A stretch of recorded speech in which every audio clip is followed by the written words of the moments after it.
Here's how I made a discovery that would change my life forever. A few years ago, I was walking through the woods off a beaten track a bit, and I could smell this really overpowering sweet smell. Being nosy, I pulled back the undergrowth to have a look and found a deceased body. The guy had clearly been there a while and wasn't looking great, all swollen and green and black with various runny bits. The local wildlife had also been dining well for a few days. I called the police, who told me to wait with the body until they arrived. Being in the middle of nowhere, it took a while for them to arrive, and it got dark, and I was just sat there in the dark with him for a long time. Comment you would have waited if it were you. Anyways, it turned out he had committed suicide. For a long time afterwards, I had dreams about him, and he would talk to me, and not nice things.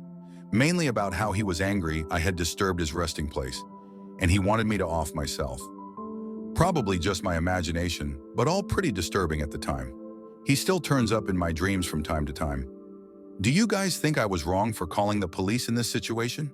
Comment your thoughts and don't forget to like and subscribe for more crazy stories like this.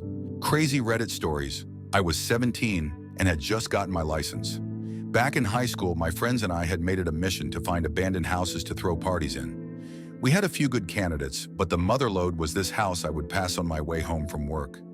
It was an undeveloped shell of a huge home with a large property in the back. I had told one of my friends about it, and one day before we went to see a movie, I took him to the house. It was about dusk in summer, so Elle had my headlights on.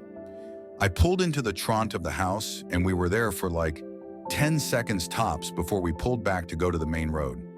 A minute later, this big truck pulls up behind us with its high beams on and starts following us. My friend and I took note of it, but paid it no mind as we headed back to the main road.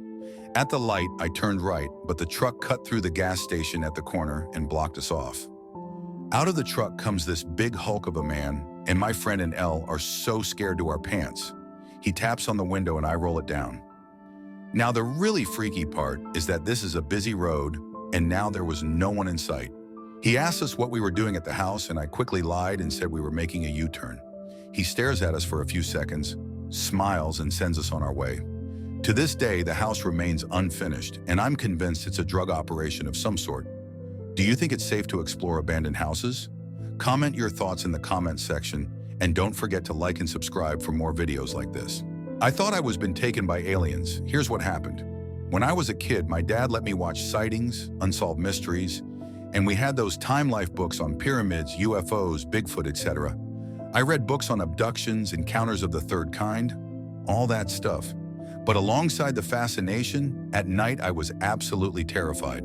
I was afraid to go to sleep every night because I was afraid the Greys would come and get me. I still remember some of the more vivid nightmares 30 plus years later. Every night I would stay in bed until 1 or so, until I finally dozed off. One time I woke up to a bright red light shining in through my window.